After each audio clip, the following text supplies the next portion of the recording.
A paz do Senhor Jesus, que satisfação, que alegria estar contigo. Mais uma aula da Escola Bíblica Dominical aqui da Catedral de Perus. Uma satisfação, uma alegria poder neste momento conversar com você, meu irmão, você, minha irmã, que está nos acompanhando de vários estados brasileiros e do exterior também, acompanhando a programação da TV AD Perus. Eu sou o pastor Maxwell Fajardo, estou aqui junto também com o presbítero Isaías Gonçalves. Nós fazemos parte aqui da equipe da superintendência, dos professores da Escola Dominical aqui da Catedral de Perus, que todos os domingos tem aqui a transmissão da aula. Nós sabemos que vários irmãos nos acompanham todos os domingos pelas redes sociais, nas aulas aqui da nossa igreja que são transmitidas, né? A classe Samuel, que é a classe dos obreiros, é a classe que tem a sua aula transmitida todos os domingos. E nesse final de semana do dia 14 de setembro, está acontecendo aqui na nossa igreja o grande Congresso de Missões. Na semana passada, nós tivemos as festividades referentes ao aniversário da igreja. Em continuidade, né, às festas de aniversário da igreja, nós temos o Congresso de Missões. Na semana passada foi o desfile, né, a alvorada. Nós tivemos aqui também a nossa aula de escola dominical gravada. E hoje, também de igual modo, nós estamos aqui nesse formato, conversando sobre a escola dominical e contamos aí também com a sua audiência. Então, compartilhe esse vídeo, dê aí a sua curtida, para que a gente possa ter a certeza que você está aí nos acompanhando e sabendo, né, até onde, né, essa nossa aula, esse nosso trabalho está chegando. Então, Deus abençoe, é sempre uma alegria muito grande estar aí com você. A paz do Senhor, professor Isaías. Estamos nós novamente aqui. Paz do Senhor, pastor Maxwell. Muito obrigado pelo convite novamente de estar aqui juntamente para discutirmos a lição de número 11, né?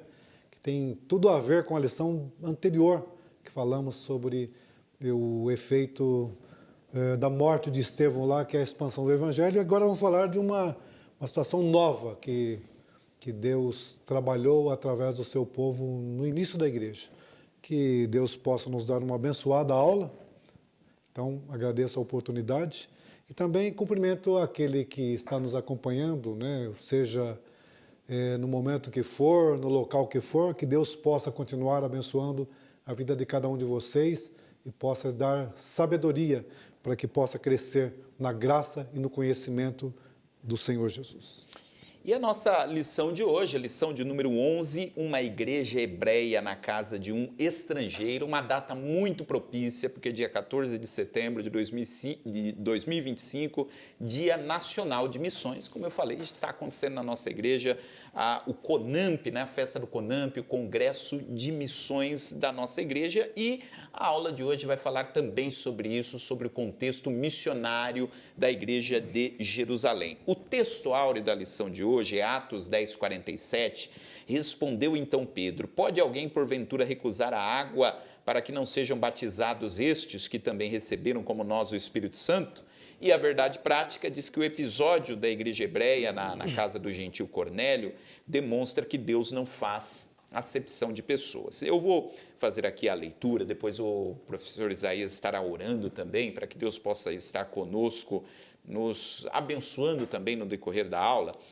A leitura bíblica em classe é um texto mais extenso, está lá em Atos capítulo 10, a partir do versículo 1, mas é muito importante que a gente faça essa leitura e sempre dizer, né, a leitura bíblica na escola dominical não é mera formalidade, né, é o texto base que nós vamos estudar. Então é muito importante nesse momento de leitura a gente já ir pensando, né, naquilo que o texto está dizendo para nós, porque é o texto com o qual nós vamos trabalhar. Então eu quero ler com você Atos dos Apóstolos, capítulo 10, a partir do versículo 1. Depois tem aqui alguns, ele seleciona alguns trechos, né, do capítulo. A leitura não é sequencial, mas eu vou indicando aqui para você os versículos, para você que está nos acompanhando aí na Bíblia. Diz o seguinte: havia em Cesareia um varão por nome Cornélio, centurião da corte chamada Italiana, piedoso e temente a Deus com toda a sua casa, o qual fazia muitas esmolas ao povo e de contínuo orava a Deus. Este, quase à hora 9 do dia, viu claramente numa visão um anjo de Deus que se dirigia para ele e dizia: Cornélio. E este, fixando os olhos nele e muito atemorizado, disse: que é, Senhor? E o anjo lhe disse: as tuas orações e as tuas esmolas têm subido para a memória diante de Deus. Agora, pois, envia a Jope e manda chamar a Simão, que tem por sobrenome Pedro. E este está com um certo Simão curtidor, que tem a sua casa junto do mar. Ele te dirá o que deves fazer. E retirando-se o anjo que lhe falava, chamou 2 dos seus criados a um piedoso soldado dos que estavam ao seu serviço. E havendo-lhes contado tudo, os enviou a Jope. Versículo 21. E descendo Pedro para junto dos varões que lhe foram enviados por Cornélio, disse: sou eu a quem procurais. Qual é a causa por que estáis aqui? E eles disseram: Cornélio, centurião, varão justo e temente a Deus e que tem bom testemunho de toda a nação dos judeus, foi avisado por um santo anjo para que tu chamasse a sua casa e ouvisse as tuas palavras. Então, chamando-os para dentro, os recebeu em casa. E no dia seguinte foi Pedro com eles, e foram com ele alguns irmãos de Jope. Versículo 44. E dizendo Pedro ainda estas palavras, caiu o Espírito Santo sobre todos os que ouviam a palavra. E os fiéis que eram da circuncisão, todos quantos tinham vindo com Pedro, maravilharam-se de que o dom do Espírito se derramasse também sobre os gentios, porque os ouviam falar em línguas e magnificar a Deus. Respondeu então Pedro: pode alguém porventura recusar a água para que não sejam batizados estes que também receberam como nós o Espírito Santo? E mandou que fossem batizados em nome do Senhor. Então rogaram-lhe que ficasse com eles por alguns dias. Senhor Isaías, vamos orar ao Senhor. Oremos. Deus, estamos aqui mais uma vez diante de Ti, Senhor, para aprender da Tua palavra. Queremos te pedir a Tua bênção em favor das nossas vidas, dando-nos sabedoria para que possamos, ó Deus, entrar, Senhor Eterno Pai, naquilo que o Senhor quer falar para nós, através dessa lição, Senhor, que nós sejamos abençoados, que nós sejamos cheios da Tua graça. Quero te pedir também, alcança, Senhor, aqueles corações que estão sequiosos por ouvir da Tua palavra, mas muito mais do que ouvir, muito mais do que entender a Tua palavra, é colocar em prática, porque essa lição vai falar da continuação da evangelização e agora, sobretudo, aos gentios. Deus, seja conosco, Pai, abençoa a nossa vida, também abençoa os nossos ouvintes, onde e quando eles estiverem vendo esta mensagem, sejam abençoados, cheios de graças e edificados para a glória do Teu nome. Nós te pedimos essas bênçãos em nome de Jesus. Amém. Jesus. Amém, amém. Professor Isaías. Então, uma igreja hebreia na casa de um estrangeiro, continuação da lição da semana passada, e eu vou começar aqui fazendo a mesma pergunta que eu fiz na semana passada. Por onde nós vamos começar? Pois é, como o senhor disse, é uma continuação da lição passada. Embora a lição passada falasse também de evangelização, através do diácono Filipe, o evangelista Filipe, na verdade estava circunscrito ainda, né? Saiu do meio de Jerusalém, do meio dos judeus, foi para Samaria, através de Filipe, e que ainda ficava no contexto judaico, né?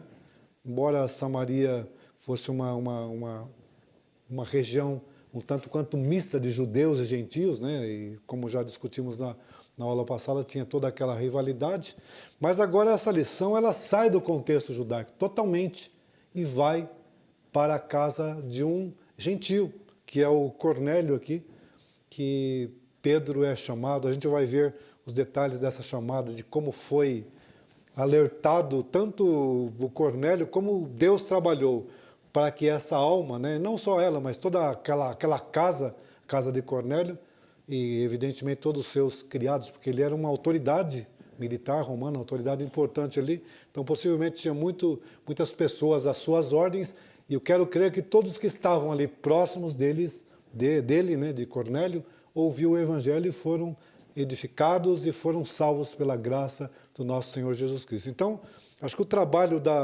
a mensagem da lição de hoje é, olha, o evangelho é para todos. Então, nós vamos hoje num próximo degrau, né, daquela proposta, né, do plano que Jesus falou em Atos 1:8. Em Atos 1:8, ele diz que o evangelho seria pregado em Jerusalém, na Judéia, em Samaria, e aí na aula passada a gente viu, né, essa expansão do evangelho para Samaria, e agora a gente está no outro degrau, né? O texto diz que até os confins da terra, ou seja, entre os gentios. E vale a pena a gente contextualizar aqui para os nossos alunos, né, sobre esse termo gentil, né, que a gente usa bastante, né? O que é o gentil? Então, é a forma como os judeus eles se referiam a todos aqueles que não eram judeus, né? Era o gentil, as gentes, né? Esse que é o significado do termo gentil. As outras gentes, as outras pessoas, os gentios. E era dessa forma que a Bíblia se referia, né? Os judeus se referiam a todos os outros povos, os gentios. Historicamente, né, até por conta de toda a história, né, do povo de Israel, construída desde lá do Antigo Testamento, desde a época de Abraão, Deus tinha uma aliança especial com a nação de Israel. Logicamente que a aliança de Deus com a nação de Israel era com o propósito de que a partir de Israel viesse o Messias, que alcançaria todo mundo. Mas por muitas vezes essa aliança de Deus com Israel foi entendida como algo restrito mesmo apenas ao povo de Israel, né? Como se a salvação ou como se o relacionamento de Deus com a humanidade se relacionasse apenas ao povo de Israel. E o projeto de Deus era de que o mundo todo conhecesse o seu evangelho. Essa mensagem que começou com os judeus deveria chegar, conforme Jesus disse, até os confins da terra. E aí a gente está estudando, né? Como que isso foi avançando, começou entre os judeus da diáspora, depois foi para os samaritanos, e agora chegou num novo momento onde, de fato, e eu acho que esse é o grande corte, né, no livro de Atos dos Apóstolos, né? Eu acho que era talvez a questão mais difícil que era para a igreja, né? A etapa mais difícil para a igreja era romper essa barreira entre os judeus e os gentios. Não foi nada fácil. E a gente vai perceber aqui na lição que teve que ter uma intervenção divina num personagem-chave para que isso pudesse acontecer, né? O evangelho chegar aos gentios, e é isso então que a gente vai estudar. E aí o tópico primeiro, professor, a revelação de Deus aos gentios. E aqui fala-se sobre um personagem, que é um personagem importantíssimo dentro desse contexto do evangelho chegando aos gentios, que é o Cornélio. Muito bem, professor. Antes, porém, eu queria só fazer uma referência aqui, uma informação a respeito do texto, né, que ele fala dos Simãos, né? A gente até comentou isso, né? Nós tivemos na lição passada Simão, o mágico. Agora nós temos mais dois Simãos aqui, no versículo 5, né, que fala do Simão, que o Cornélio manda chamar, aliás, o anjo, né, pede para Cornélio mandar chamar a Simão, que é o Pedro, né? Simão Pedro, né? Que esse Simão Pedro, Simão que tem por sobrenome Pedro, e no versículo 6, esse Simão está na casa de outro Simão, o curtidor. Então aqui nós temos nessas duas lições 3 Simãos, né? O mágico, o Simão, que é o Pedro, e esse outro Simão, que é o curtidor, né? Mas, voltando à sua pergunta, né? A revelação de Deus aos gentios. De fato, é uma coisa totalmente nova para os judeus, porque agora Deus não é apenas dos judeus como eles imaginavam. Eles imaginavam que Deus era um Deus tribal, que estava voltado apenas para uma nação, né, que é a nação judaica, até porque foi lá que Deus se revelou, que escolheu um povo, né, a partir de Abraão. Então eles imaginavam que Deus é o nosso Deus. É apenas nosso, não é nosso de certa forma assim global, né, mundial, né, o nosso da nação de Israel. Mas agora Deus intervém na história, Deus intervém no meio deles para que essa mensagem da parte de Deus chegue aos gentios, através de um homem também chamado Cornélio, que a gente vai discutir um pouco mais a respeito desse Cornélio, que era um varão piedoso, temente a Deus, né? Um varão temente a Deus, que ele não fazia parte do círculo judaico, mas ainda assim, ou mesmo não sendo do círculo judaico, Deus também tinha a salvação para eles. E é aí onde chega a salvação aos gentios. A gente vai explorar um pouquinho mais a forma como que Deus trabalhou para que essa salvação alcançasse os gentios. Ou seja, o primeiro momento, né, uma forma, vamos dizer assim, extraordinária, né? Não é a forma que ordinariamente Deus trabalha, mas uma forma extraordinária que Deus fez para que os gentios fossem alcançados, e isso realmente deixou os judeus boquiabertos, né? O próprio Pedro, né? Ele tinha uma certa resistência, até depois o Paulo até fala dessa resistência que ele tinha com relação aos gentios, essa dificuldade que ele tinha de aceitar que o Deus dos judeus, o Deus deles, fosse também o mesmo Deus dos gentios. E assim, né, além dessa questão teológica, né, essa questão do Deus de Israel e agora é o Deus dos gentios, tinha também uma série de questões relacionadas aos costumes, aos hábitos, à lei, né, judaica.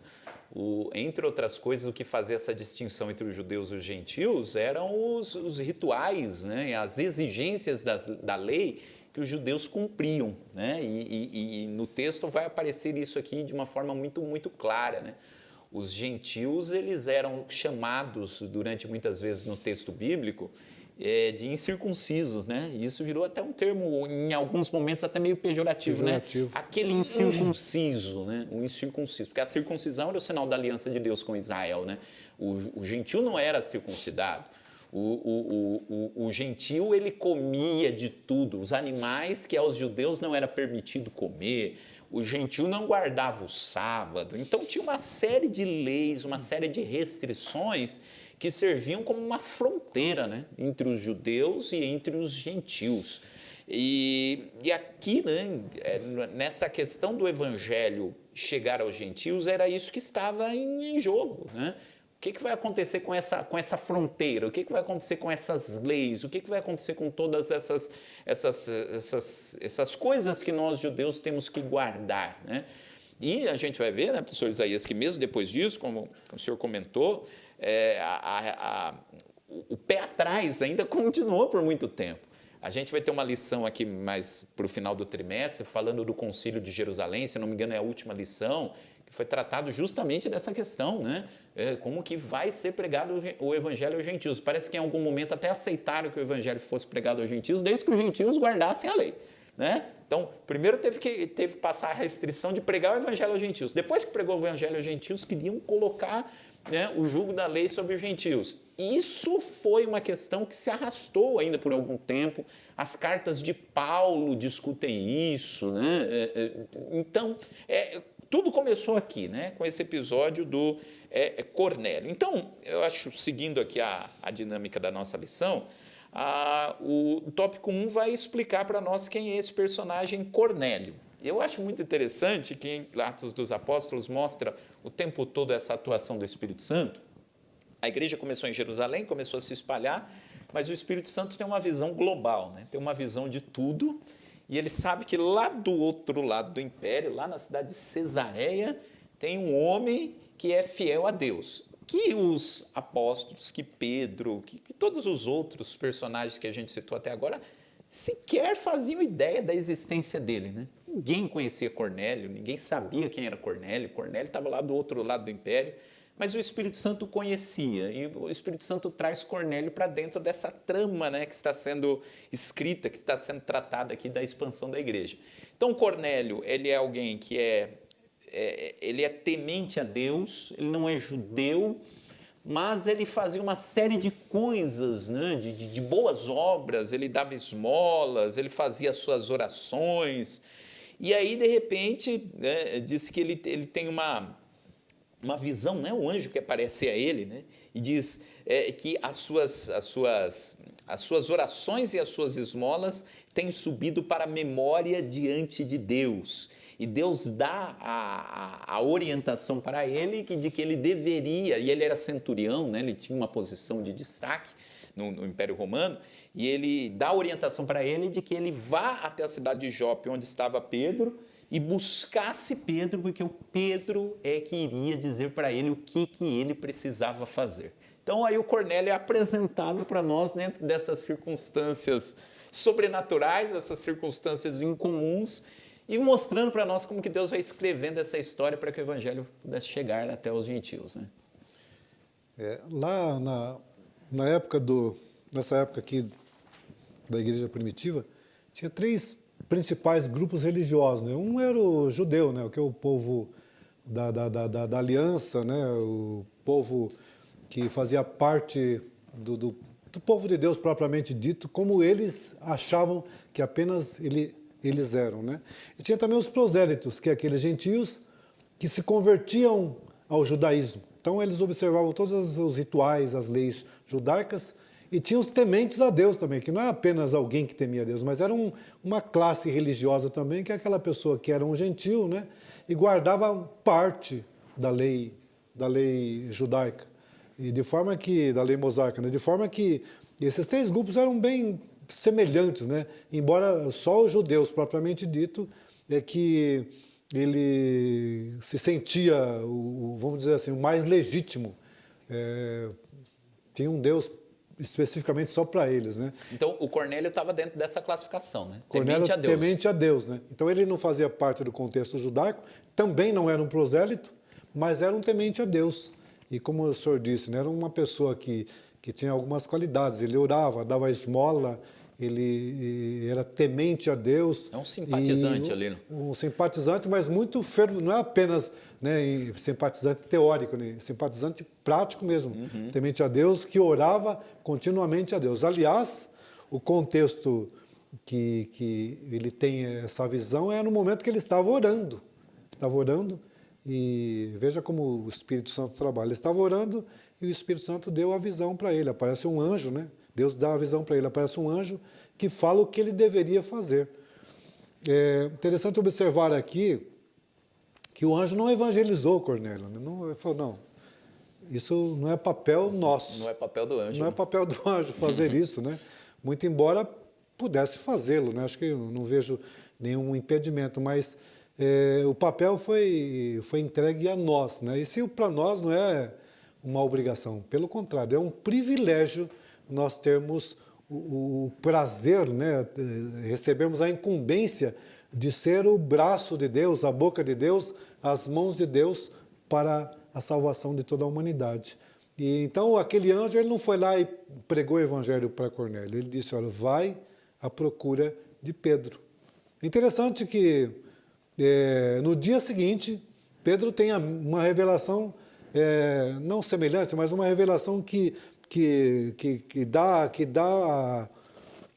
completa, né, essa revelação que Cornélio tem. Porque tem a revelação que aparece, como já lemos no texto, né, aparece toda... Aliás, a leitura não fala especificamente sobre isso, mas o capítulo 10 e 11 vai falar sobre isso. Que aparece a visão a Pedro no dia seguinte, que Pedro também estava orando, né?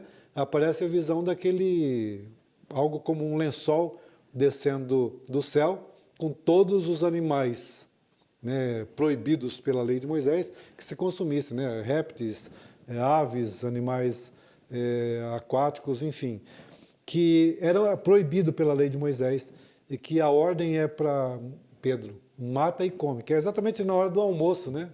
Então, Pedro não, quem sou eu? Né? Quem sou eu para fazer isso? Isso é algo impuro para mim, né?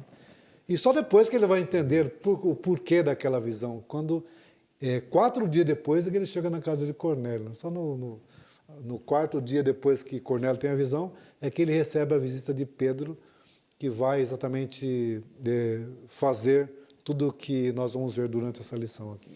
E eu acho interessante, né, porque o anjo diz que ele tinha que procurar Pedro, especificamente Pedro, e dá o endereço, inclusive, né, de onde Pedro está. Ele está na cidade de Jope, na casa de Simão, o curtidor.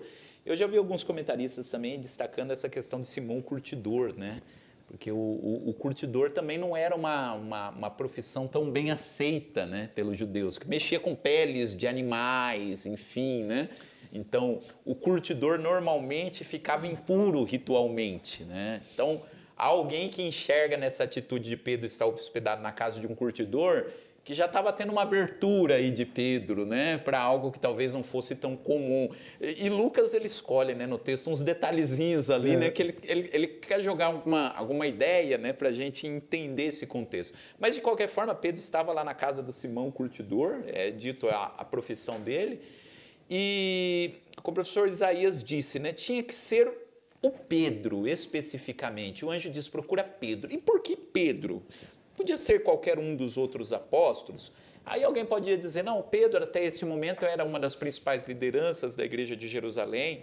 Mas eu acho que era interessante que fosse alguém com o perfil de Pedro. Vou contar a história, né, de Pedro. Pedro, ele era um judeu diferente, por exemplo, de Estevão, que provavelmente era um judeu, mas já mais envolvido com a diáspora, né? Conforme a gente falou nas aulas anteriores. O judeu, desculpa usar essa expressão, né? O Pedro seria um judeu raiz, né? O judeu ali da Galileia, né? Da região da Palestina. Ele não era um judeu da diáspora, ele não era um judeu que tinha contato com os gregos, com outras regiões do império. Ele era um judeu que estava ali na Galileia, depois ele se estabeleceu em Jerusalém e que tinha toda uma história construída com relação a todas essas dinâmicas do judeu ali da Palestina, né? Guardava, ele próprio diz isso, né? Quando ele recebe a visão, olha, desde pequeno eu guardo tudo aquilo que a lei diz, né? Então, Pedro, ele tinha um perfil que eu entendo que dentro desse projeto aqui de Deus, do Espírito Santo, para esse episódio, precisava ser alguém que tivesse uma voz ativa na igreja, que fosse respeitado na igreja como era Pedro, mas que também tivesse essa história com a nação judaica, ou melhor, essa história com a lei, né? Fosse aquele judeu ali da Palestina mesmo, não, nem o judeu da diáspora, né? Mas o judeu ali da Galileia, da Judéia. Então esse era o personagem Pedro, que a gente conhece bem e que aparece no meio dessa história. A gente vai ver depois, né, senhor Isaías, no decorrer do livro de Atos dos Apóstolos, que posteriormente o ministério de Pedro foi um ministério mais voltado para os judeus, né? Paulo diz isso, né? Que Deus chamou Pedro para os judeus e Paulo para os gentios, mas o processo inicial, Pedro estava envolvido aqui, né? Nessa pregação dos gentios. E acontece isso que o professor comentou. Na hora do almoço, Pedro vai para o terraço, eu fico imaginando Pedro com fome na hora do almoço, vai lá para o terraço tomar um ar, né? Tá esperando o almoço ficar pronto, e de repente ele tem uma visão na hora do almoço com comida. É muito interessante a gente ver, né, isso. Uma visão na hora do almoço com comida com alguém que não almoçou. E ele vinha o lençol, né, com todos os animais, com tudo aquilo que o judeu não podia comer, né? E a voz de Deus diz para ele, mata e come. Ele diz, não, Senhor, jamais faria um negócio desse. Aí acontece a segunda vez e acontece a terceira vez. 3 vezes acontece aquilo, né? Pedro tinha esse negócio de acontecer 3 vezes, né? Negou Jesus 3 vezes, depois Jesus pergunta para ele para 3 vezes, e de novo, 3 vezes ali a visão, né? Pedro, mata e come, mata e come. E a resposta, depois que ele diz, é essa. Pedro, não chame impuro aquilo que o Senhor Deus purificou. Daqui a pouco alguém vai te chamar aí na porta e você vai atender os varões que vieram te chamar. Eu acho muito bonita essa passagem, né? Essa forma como Deus mexe, né, com essa visão, como uma das coisas que tinha um valor muito grande para Pedro, né? As leis judaicas, as restrições que a lei judaica impunha, e Deus mostrando para ele na visão de que aquilo que ele estava chamando de impuro não seria mais impuro, porque o judeu não podia comer determinados tipos de animais que estavam ali na visão. E aí Deus fala para Pedro, não, você pode comer porque Deus é quem purificou, é Deus quem está dando autorização para que você coma. E aquilo mexe, né, muito com Pedro, e só depois Pedro vai entender o porquê, né? Uhum. Só voltando ao método que Deus usou para a salvação de Cornélio, a gente tem que ter a preocupação, né, de fazer o que Jesus mandou, ide e ensinar, e evangelizar, e batizar, enfim. Porque, de repente, a gente olha aqui e diz, olha, aqueles que forem ser salvos, em algum momento Deus vai fazer alguma intervenção sobrenatural, alguma coisa extraordinária para que a pessoa seja alcançada. Claro que Deus trabalha assim. A gente viu recentemente alguns relatos, né, no meio do islamismo, né? O senhor já chegou a ver isso aí? que aparece uma visão para eles de um anjo falando a respeito da salvação. E eles se convertem a partir disso. Recentemente, muitos relatos a gente viu na mídia, né, a respeito de como Deus trabalha através de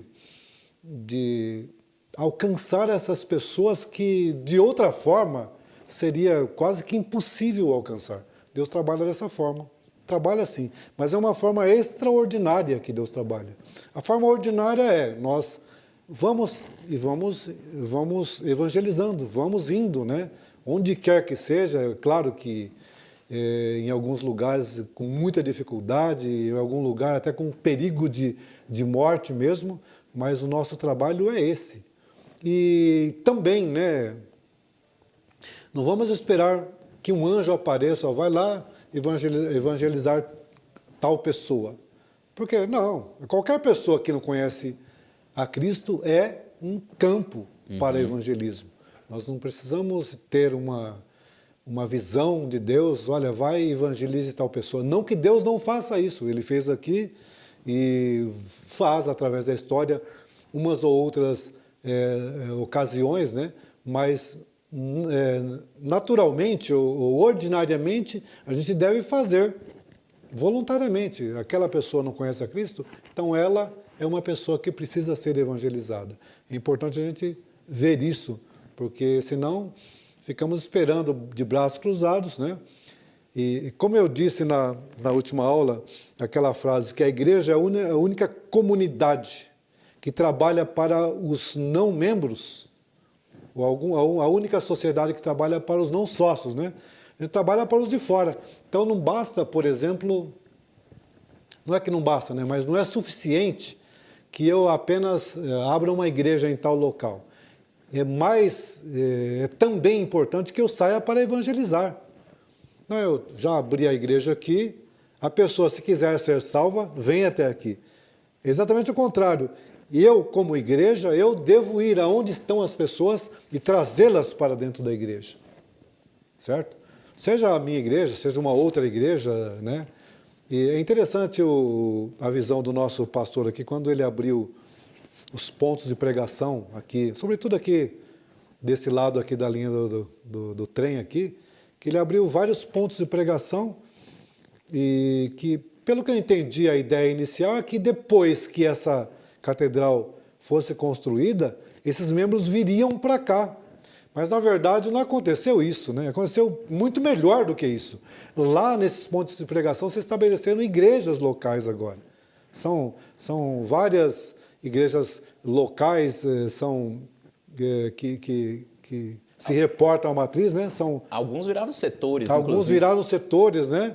Muito bem observado, que aquilo que a princípio era apenas um ponto de pregação para chamar as pessoas para que futuramente elas viessem congregar na matriz, nós fizemos diferente, ou seja, aconteceu diferente, né? Foi acontecendo diferente. Lá se estabeleceu, o povo está aqui, então é aqui que nós vamos fincar as nossas bases. E outras pessoas vieram para cá, para a catedral. E outras pessoas vieram para cá, né? Deus providenciou outras pessoas para que viessem para cá, para que enchesse, que já tá quase no limite. Isso eu estou falando dos cultos normais, né? Então, veja como a obra missionária deve ser feita. Não é, tá bom, você quer vir, você quer salvação? Quer, aqui tem, aqui na minha igreja tem, venha para cá. Não, não é que você quer salvação, você precisa da salvação, então eu vou até você levar a salvação. E quando as condições dão, eu abro um ponto de pregação do lado da sua casa, para que você se sinta mais à vontade, para que esteja naquele ponto de pregação, seja por conta da proximidade do local que você mora, seja por conta do contexto em que vive ali, né? As pessoas que estão ali são todas pessoas próximas, que possivelmente são conhecidas. Então Deus trabalha assim também. E acho que de forma muito melhor do que trazer todo o pessoal de lá para cá. Deus coloca uma igreja lá do lado da sua casa para que você seja alcançado de forma muito mais próximo, muito mais amigável e de forma que você possa, a qualquer hora até, às vezes você é vizinho de uma igreja, você mesmo não indo na igreja, você está ouvindo o culto, né? Não sei se cultuando, mas pelo menos ouvindo está. De certa forma, nós estamos com aquela palavra, não me recordo a passagem bíblica que fala, mas incomodando os moradores da terra. Incomodando no bom sentido, né? Incomodando com a mensagem do Evangelho para que eles sejam salvos e alcançados. Eu lembro que eu visitei uma igreja certa vez, lá em Brasília. Você ia para a igreja, né? E quando você estava saindo da igreja, tinha uma placa no portão da igreja, só que era uma placa voltada para o lado de dentro. Então, quando você estava saindo da igreja, tinha uma placa voltada para quem estava saindo da igreja. E na placa estava escrito: aqui começa o seu campo missionário. Saiu.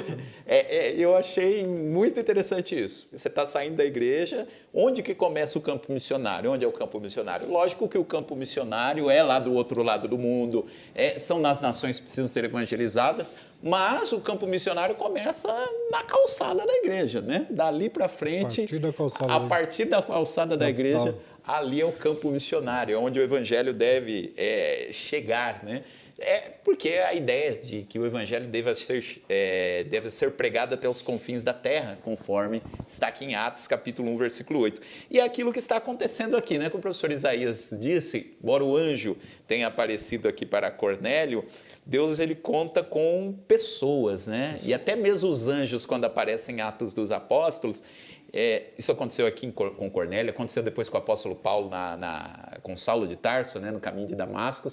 O anjo, ele sempre diz, alguém vai te explicar o que tem que acontecer.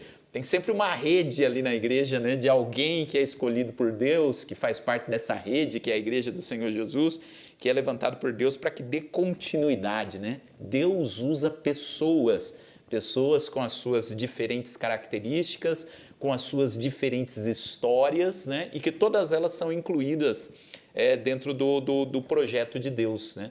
E eu acho que isso é uma das coisas mais bonitas, né, que tem na igreja, essa diversidade de pessoas que fazem parte da igreja, né? Na igreja você vê gente de todas as raças, de todas as origens, né? De todas as condições sociais e se reúnem fazendo parte de um mesmo povo. E aqui, né, em Atos capítulo 10, é onde isso começa a ficar mais evidente para nós, né? E essas barreiras, elas começam a ser quebradas. Mas voltando aqui então ao tópico 1, Pedro então tem essa experiência, né? E por causa dessa experiência é que ele é chamado, né, para ir lá atender o chamado, né, de Cornélio, né, de ir até a cidade de Cornélio e pregar o evangelho para ele. E se não fosse essa experiência espiritual, provavelmente Pedro não iria. Por quê? Uma das restrições que existia aos judeus era justamente o de comer com os gentios, né? Os judeus, eles não comiam com os gentios, ritualmente eles estavam impedidos de participar de uma refeição com os gentios.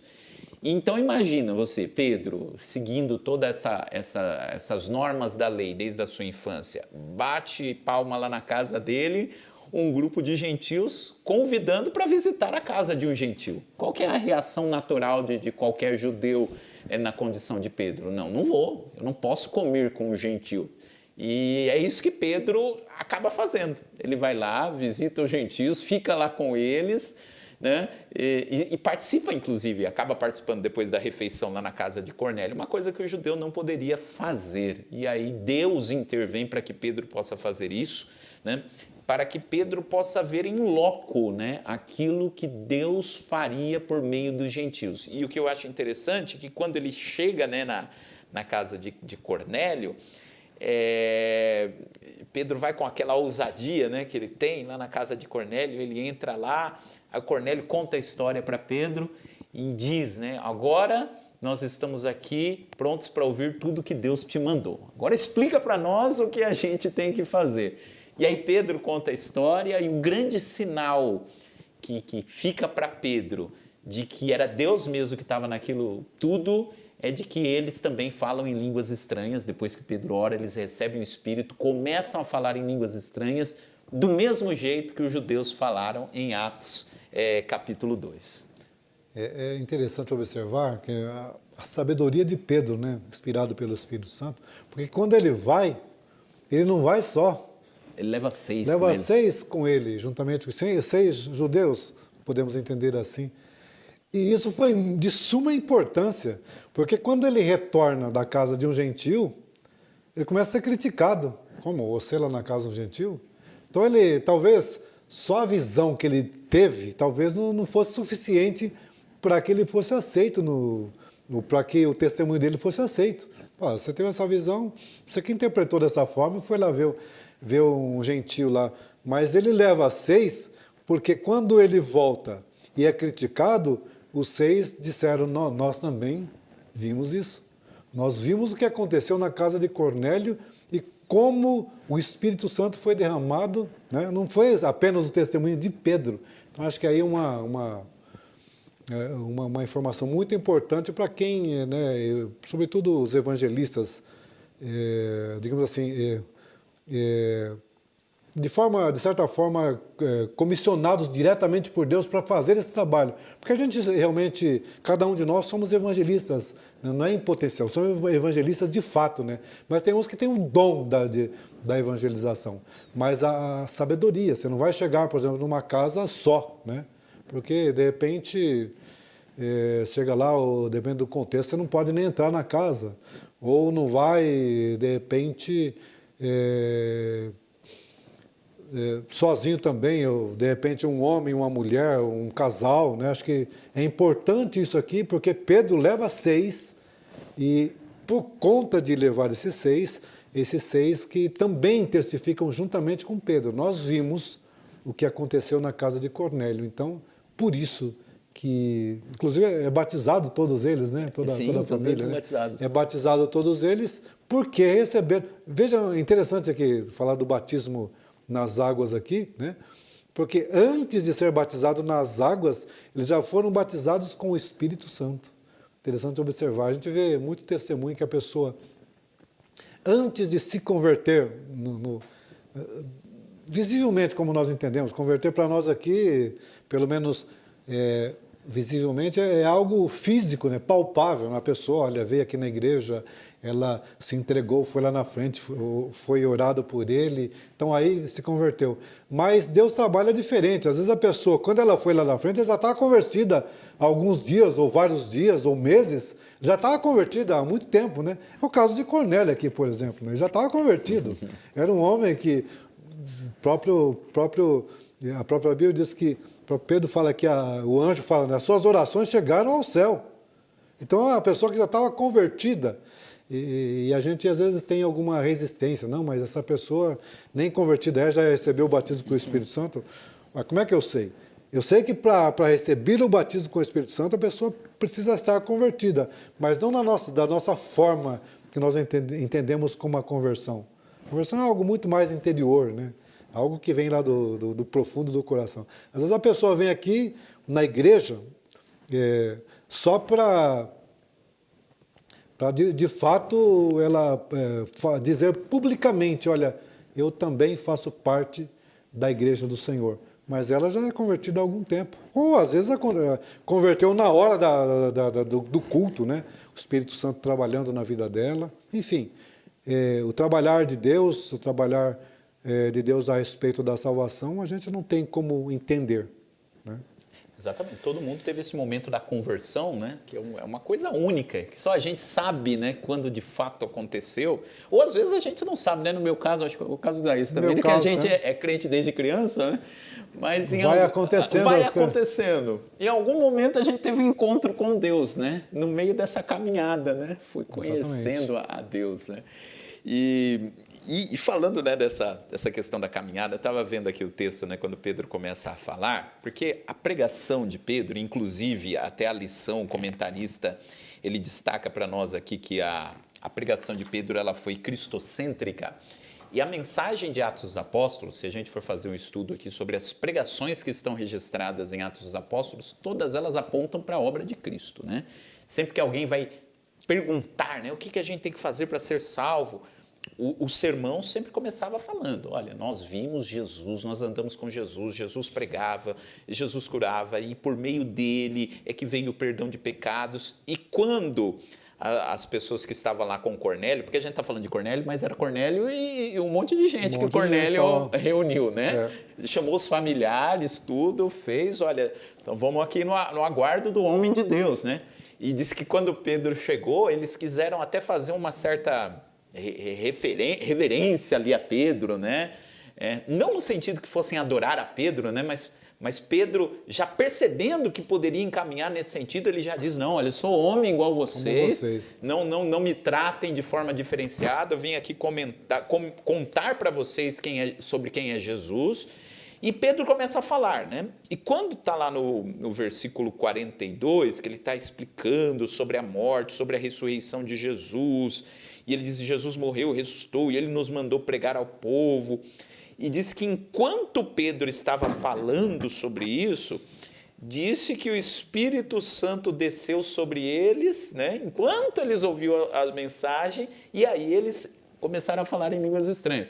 Não foi que Pedro, eu não tinha parado para pensar nesse detalhe do texto, não é que Pedro pregou e depois que Pedro terminou de pregar, vamos agora orar pelo batismo no Espírito Santo. Não estou dizendo que não é assim que a gente tem que fazer. E não impôs as mãos, como no caso de Samaria lá, né? Porque em Samaria foi assim, né? Em Samaria ele falou, nós chegamos, vocês conhecem o Evangelho, agora a gente vai orar para o Espírito Santo vir sobre vocês receberem o batismo. E aí ele impôs as mãos, foi algo planejado, né? Aqui não foi planejado. Pedro está, e aí eu imagino, né? Pedro falando sobre Jesus, sobre o perdão do pecado, de repente ele começa a ouvir alguma coisa assim, aí ele percebe o gentil lá falando em línguas. Então, é difícil para a gente dizer o que está no coração de Pedro, se Pedro teria essa iniciativa, né? Não dá para saber, né? Se Pedro teria essa iniciativa de parar e falar, agora nós vamos orar para o Espírito Santo vir sobre vocês. Veio espontaneamente. Um começou a falar em línguas aqui, outro começou lá... Sobre todos os que ouviam a palavra. Sobre todos os que ouviam a palavra.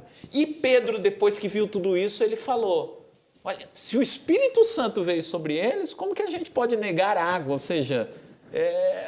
a gente vai batizá-los, eles são iguais a nós, receberam o Espírito Santo da mesma forma que nós. Interessante, o senhor falou do batismo com o Espírito Santo, mas também no batismo em águas.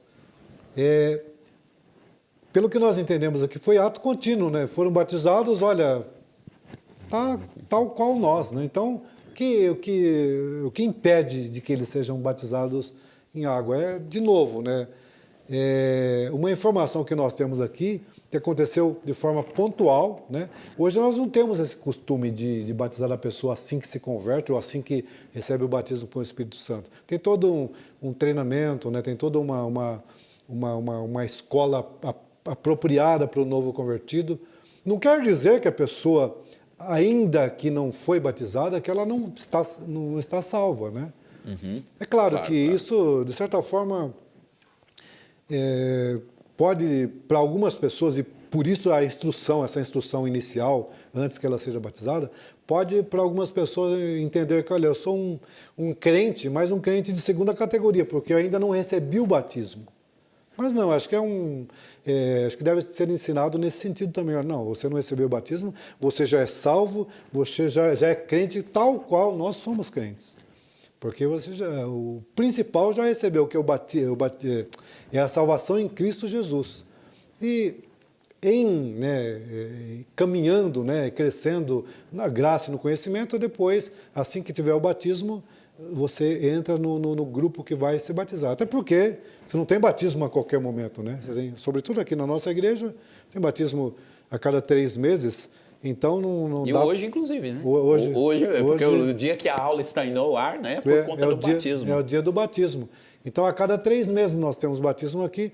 Então, não tem como condicionar, olha, se converteu, batizou. Né? Então, é algo importante, algo bem salutar também. Se você vai crescendo no conhecimento, vai tendo informações de como é a igreja, sobretudo de como é a vida do cristão, né? E a partir disso, né, a partir de que você tem esse entendimento um pouco mais completo, né, aí sim você pode ser batizado. Mas aqui a gente vai ver aqui que foi meio que não, foi Ato contínuo aconteceu o batismo com o Espírito Santo, ato contínuo, batismo em águas. Exato. Eu penso que Pedro, mesmo tendo a visão que ele teve, ele estava com muitas questões na cabeça, né? Porque depois que ele viu eles falando em línguas, aí ele disse, né, no versículo 47, pode alguém negar a água impedindo que esses sejam batizados? Aí a gente fica imaginando o que ele quis dizer com isso. Será que ele mesmo estava em dúvida se podia batizar os gentios ou não? E aí ele mesmo, ou será que ele entendeu que podiam ser batizados, mas estava com medo da reação que isso fosse causar, e aí disse, olha, agora vocês estão vendo, né, como pode batizar, né? Porque eles foram batizados no Espírito Santo, então pode batizar nas águas. Então será que aquilo ele está falando das suas próprias dúvidas, ou será que ele está falando das dúvidas? Não dá para a gente cravar. Uma pergunta retórica, né? Uma pergunta retórica, como querendo dizer, olha, para alguém que imagina que eles não possam ser batizados, aí está a prova, né? A prova. Quem pode negar a água para estes que, assim como nós, né, receberam também o Espírito Santo. E aí eu acho que a gente faz um elo aqui com o tópico 2, né, que fala da salvação aos gentios, salvação dos gentios, né? São 2 itens, né? Pregação aos gentios e a conversão dos gentios.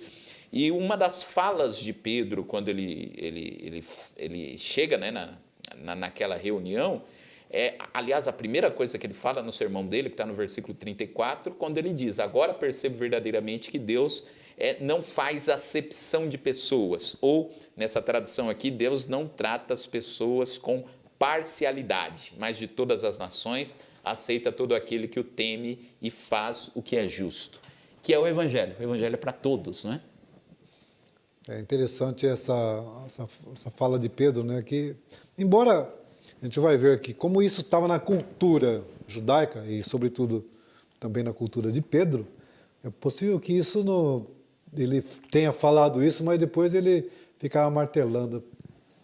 É assim mesmo? Eu estou aqui conjecturando, né? Será que é assim mesmo? Tanto é que a gente já falou sobre isso, que em determinado momento Paulo resiste a Pedro, né? Porque fala que ele estava ainda, vamos dizer assim, com o pé em cada lado, né? Com o pé em cada caminho, né? Um pouco para o judaísmo, um pouco para os gentios. Então, é claro que Pedro, inspirado pelo Espírito Santo, assim como nós também, como crentes, como cristãos, né? Nós não somos perfeitos, não temos as nossas dificuldades, as nossas dúvidas. E Pedro, como o senhor disse, ele não sabe se ele está perguntando mesmo, se ele estava meio que em dúvida do que fazer na sequência, mas nós também temos as nossas dificuldades a respeito de algumas passagens bíblicas e, sobretudo, a respeito de como Deus trabalha. A gente, às vezes, ouve alguns testemunhos de como Deus trabalhou, você fica até pensando, mas Deus trabalha dessa forma também? Olha, Deus é Deus, né? Deus não está limitado à forma humana, não. Deus tem que... como aquele caso do centurião que foi falar com Jesus, deu a forma, o senhor vai lá na minha casa, impõe as mãos na cabeça do doente lá e ele vai ser curado. Jesus não precisa de que a gente dê forma, Deus não precisa que a gente dê forma para que ele trabalhe, ele sabe exatamente a forma que deve trabalhar. E, de fato, a gente tem essas dificuldades em determinados momentos, como Deus alcança uma pessoa, né? O caso específico que estamos estudando, mas tantos outros, mas o caso de Cornélio, por que só Cornélio? Será que não tinha um outro que também estava numa condição semelhante a Cornélio? Ou será que Lucas deixou de anotar essa informação? Como disse, a gente vê muitos relatos entre o pessoal da religião islâmica lá, como Deus se apresenta. Mas por que só lá? Não sabemos como Deus trabalha, não sabemos por que Deus trabalha dessa forma, simplesmente temos que nos curvar diante da majestade de Deus, dizer, seja feita a tua vontade conforme o Senhor quer que ela aconteça. Deus sabe o que está fazendo, né? Eu ouvi um testemunho também uma vez, né, de uma pessoa que estava presa, né, era um preso político numa situação, e disse que ele estava numa solitária já há muito tempo. E disse que sozinho começou a martelar na cabeça dele. Marcos 1:1, princípio do Evangelho de Jesus Cristo, Filho de Deus. E diz que essa frase ficou ecoando, e ninguém foi pregar para ele, mas ficou ecoando durante dias e dias na sua mente, e aí diz que ele passou a orar dentro da cela, teve uma experiência com Deus sozinho. Né? Mas esses são casos excepcionais, né? Extraordinários. Né? Deus usa as pessoas, né, para que as pessoas possam pregar o Evangelho, escolhe pessoas chaves. Eu acho que no caso aqui de Cornélio, né, até por conta da condição social ali de Cornélio, né, eu acho que Cornélio ele abriu a possibilidade para outros gentios ali, né, conhecerem o Evangelho também. Né? Era uma pessoa que tinha condições de mandar os servos a uma distância longa, né, para ir buscar Pedro, né? Então, tem toda acho que esse contexto que Deus preparou, né, para que isso pudesse acontecer. Mas uma coisa que eu queria destacar também, que está nessa fala de Pedro, né, que Deus não faz acepção de pessoas, eu acho que isso é aquilo que nós, como crentes, a gente nunca pode perder. Né? A essência do Evangelho é aquela que diz que todos podem ser salvos, pode ser quem quer que seja. Então, nós, como cristãos, a gente não pode olhar para quem quer que seja e dizer este não tem condições. Independente de qual que seja a situação da pessoa, o que a vida fez com aquela pessoa, independente, inclusive, dos crimes que a pessoa já tenha cometido, independente de qualquer coisa, né? Não existe pessoa que não possa ser alcançada pelo poder transformador do Evangelho. O Evangelho pode transformar quem quer que seja. Logicamente, né? Se a pessoa der ouvidos ao Evangelho, o Evangelho pode transformar a sua vida. Isso é o Evangelho. O contexto do profeta Jonas, né? Sim. Cidade ímpia aí, o senhor vai ter piedade dele, dessa cidade, né? Deus repreende, olha, tem 120 mil almas, né, que estão precisando da salvação. Interessante como essa lição aí a passada fala sobre missões. Eu estou me lembrando agora de um livro que eu li em determinado momento e falava sobre 5 missionários americanos, não sei se todos eram americanos, mas que esse trabalho surgiu nos Estados Unidos, né? Que eles se prepararam para evangelizar uma tribo indígena, uma tribo não alcançada, uma tribo canibal lá que ninguém conseguia evangelizar. Eles se prepararam com a linguagem deles, trabalharam, se informaram, aí conseguiram um avião, né, um helicóptero, né, para manter os primeiros contatos, com muita dificuldade. Foram lá, fizeram os primeiros contatos, sem muito se aproximar deles, né? Apenas, no primeiro momento, eles jogavam alguns objetos, porque era uma tribo lá isolada mesmo, né? Jogavam alguns objetos para que eles tivessem mais contato com vamos dizer assim, com a civilização, né? E fizeram isso por algumas vezes, os 5 missionários. E no dia que eles... Bom, agora nós vamos de fato, vamos descer lá no local, e já haviam descido, mas vamos descer agora para ficar definitivo lá no local. Quando eles fazem isso, né, e os índios, eles se sentem, de certa forma, atraídos por eles, por questão de cultura deles, que, na verdade, o que acontece? Ao invés de eles evangelizarem os índios, eles são mortos pelos índios, os 5 são mortos. Os 5 são mortos pelos índios. Depois é interessante a história que depois as mulheres, né, desses missionários é que vão alcançar esses índios. Elas trabalham de forma que eles alcançam e em determinado momento a mulher, uma das mulheres do missionário, está batizando aqueles índios que mataram seu marido. Então veja como é que Deus trabalha. A gente podia pensar, mas, puxa vida, mas por que Deus não usou aqueles missionários? Por que deixou que acontecesse dessa forma? Nós não temos nem como entender, não temos a resposta, não temos como compreender a mente de Deus. E, de fato, muitas pessoas dão a vida por pregar o Evangelho e é o nosso dia a dia. A gente não está aqui no nosso contexto, sobretudo o contexto ocidental, não está numa situação assim, mas muitos cristãos estão numa situação assim. E eles amam fazer o que fazem, né? Outra feita eu vi um testemunho de uma missionária que trabalhou muito tempo no campo missionário, né? E ela tinha muito contato com os missionários perseguidos dentre os missionários, um deles perseguidos, e diz que os missionários falaram para ela, não peça para o pessoal do Brasil orar para Deus tirar a perseguição, mas peça para que Deus nos dê força para que nós possamos enfrentar a perseguição, ainda que isso custe a nossa vida. É muito difícil a gente, na nossa facilidade que temos aqui, né, chegar numa situação de decidir, olha, eu estou disposto a morrer por Cristo, como Paulo fazia também, né? Como a maioria, quase todos os discípulos morreram pela pregação do Evangelho. É isso, e veja, né, quantas coisas essa lição abre para nós, né? Para nós pensarmos a respeito da atividade evangelizadora da igreja, das missões, né? O que nós temos que fazer como cristãos que fazem parte da igreja do Senhor Jesus. Mas chegamos então ao final aqui do nosso comentário e eu queria dizer para você, guarde bem essa história aqui de Pedro na casa de Cornélio, porque ela vai voltar na lição 13, porque na lição 13 voltou essa discussão do problema dos gentios, se os gentios podiam receber e não podiam, se seriam salvos, se não seriam salvos. E essa história Pedro contou lá, depois de alguns anos, na Assembleia de Jerusalém, em Atos 15. Ele disse, eu estava lá, eu vi, o Espírito Santo foi derramado sobre os gentios são como nós, né? E aí depois Paulo, que teve outras experiências, também falou naquela mesma ocasião, né? É a lição que nós vamos estudar no dia 28 de setembro. Então, nós vamos retomar depois até o final da nossa aula, da nossa lição, né? Com esse episódio novamente. Mas Deus abençoe, professor Isaías.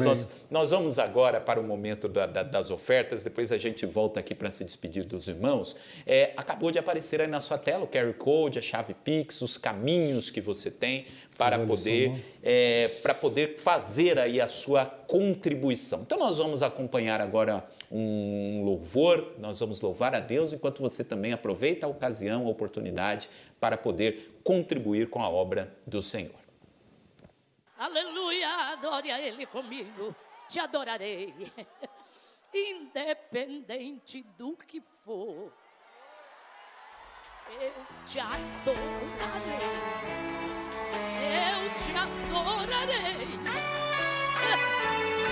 és o meu Deus, adore a Ele comigo, diga assim, contigo eu sei que posso ir além.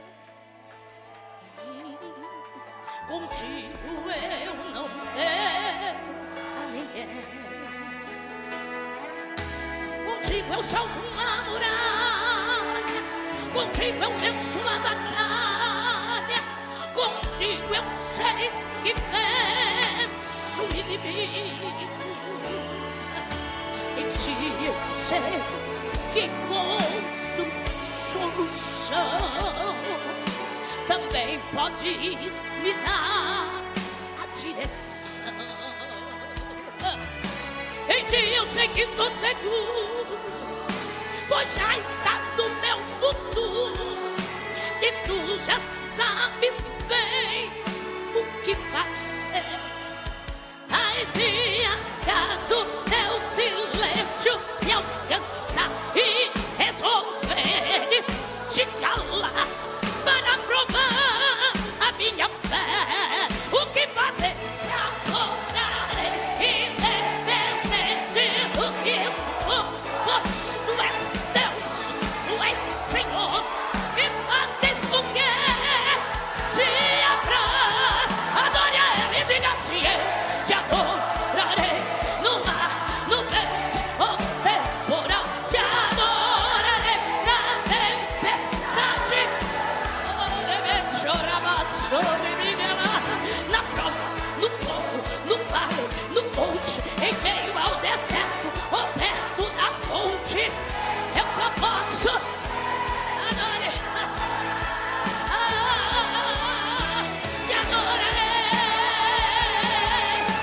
adorarei, independente do que for, te adorarei. Te adorarei,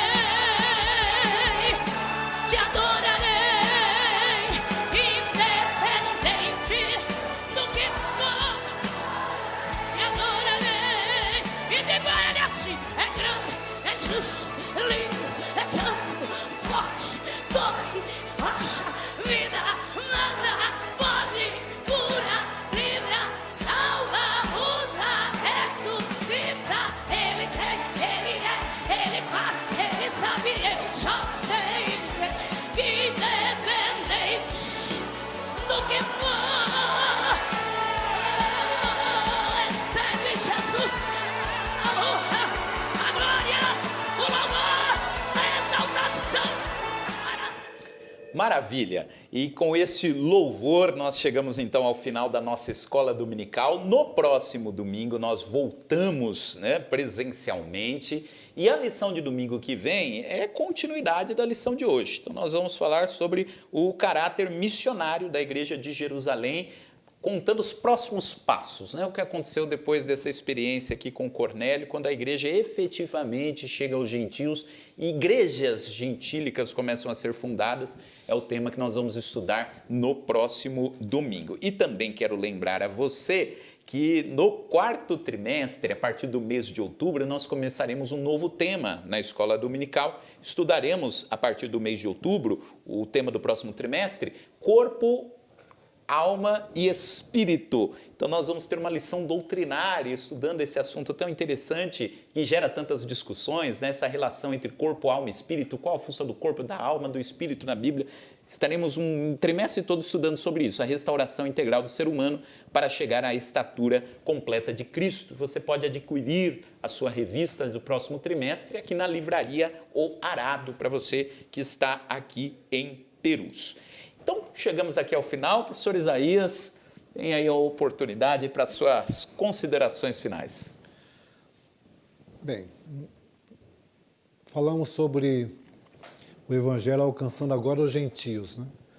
Então, agora nós não temos nenhuma barreira mais para evangelizar. É certo que nós, às vezes, temos alguns preconceitos, né? Algumas resistência com relação a algumas pessoas. De repente, é muito comum aqui na nossa cidade ver alguns mendigos, por exemplo, né? E pensamos, será que Deus morreu por esse? Será que Jesus morreu por esse também? Sim, morreu por esse também. A alma dele é tão preciosa para Deus como a de qualquer um. A alma dele é tão preciosa, custou o preço de sangue. Então, o nosso trabalho é evangelizar também essas pessoas, não alcançadas, às vezes não, nem vistas pelas pessoas de forma geral, mas Deus trabalha, e claro que tem algumas pessoas específicas para trabalhar com eles, né? Mas a gente, em havendo oportunidade, a gente pode também, não só pode, como deve evangelizar essas pessoas. E claro, daí entra também o preparo que nós devemos ter para que nós possamos fazer esse trabalho, porque para cada grupo de pessoas, para cada grupo que existe, né, dentro da nossa sociedade, existe um preparo específico para cada grupo que a gente vai tentar evangelizar, ou vai evangelizar. Daí a grande dificuldade que a gente tem, talvez, o preparo para um missionário, por exemplo. Sobretudo um missionário que vai para o campo externo, uma dificuldade. Certa feita eu ouvi uma crítica que dizia, né, antigamente a igreja primitiva, ela saía, no caso aqui, foi exatamente isso, né, depois da lição passada, depois da morte de Estevão, ela saía falando, né, sobre aquilo que tinha visto e ouvido, seja da parte de Jesus, os discípulos, né, seja da parte do que aconteceu ali no Pentecostes. Eles ouviram isso e viram aquilo e saíram falando sobre isso, né? Pregar Cristo. A gente às vezes fica inventando tanta moda para pregar, de forma que a gente acaba dificultando. Então a frase que eu ouvi era, olha, antigamente as pessoas saíam falando sobre aquilo que tinham visto e ouvido. Hoje vai preparar um missionário, tem que ficar tantos anos lá fazendo um curso, aí depois do curso tem que ter o preparo de toda a questão cultural para onde vai o missionário, tem que preparar a respeito da língua, né? Fica lá 4, 5 anos se preparando para enviar um missionário. Mas as almas estão lá, indo para o inferno. Isso é pesado isso, né? e a gente às vezes não está se dando conta disso. Mas a nossa missão aqui, como aprendemos nessa lição, é sair falando daquilo que temos visto e ouvido da parte de Deus. Amém. E é isso que nós queremos orar, juntamente com você agora, pedindo para que Deus continue nos dando, né, da sua ousadia para pregarmos o Evangelho a quem quer que seja. Como diz a Bíblia, há tempo e fora de tempo também, né? Amado Deus, glorioso Pai, nós lhe agradecemos. Obrigado por essa escola dominical. Obrigado por todos os teus servos que aqui estiveram conosco, nos acompanhando. Obrigado pela vida do professor Isaías, por vida de todos os irmãos que aqui estiveram conosco. Que o teu nome continue a ser glorificado em nossas vidas e que o Senhor continue a nos dar força, graça, ousadia, unção para pregarmos o teu evangelho, para alcançarmos o propósito do teu coração, de que todos possam chegar ao conhecimento de quem o Senhor é. É o nosso pedido em nome de Jesus. Amém. Amém. Mais uma vez, obrigado, professor Isaías, obrigado a você que nos acompanhou, obrigado, agradecemos a nossa igreja, nosso pastor Elias, a presidência, nosso superintendente, pastor Edson Dominicali, corpo de docentes, né, de professores aqui da Escola Dominical da Catedral. Que Deus abençoe você e contamos no próximo domingo, presencialmente e também pela TV AD Perus, mais uma Escola Dominical a partir das 9h15 da manhã. Até lá, que Deus te abençoe e um forte abraço. AD Perus, desde 1947, abençoando o Brasil.